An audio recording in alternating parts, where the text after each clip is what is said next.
এভাবেই বাস চালকদের অসাবধানতার কারণে মানুষ তার প্রিয়জনদেরকে হারিয়ে ফেলতেছে।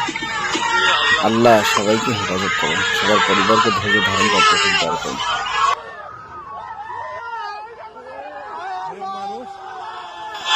আল্লাহ সবাইকে হেফাজত করুন। আল্লাহ এমন মর্মান্তিক দুর্ঘটনায় আল্লাহ সবার পরিবারকে হেফাজত করুন। আল্লাহ আল্লাহ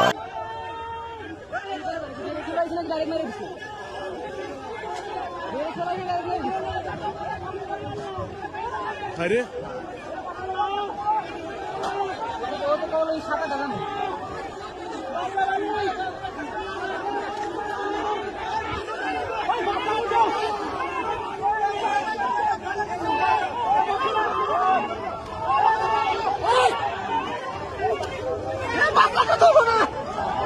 বহু মানুষ আছে তো বাসের ভিতরে। ওরা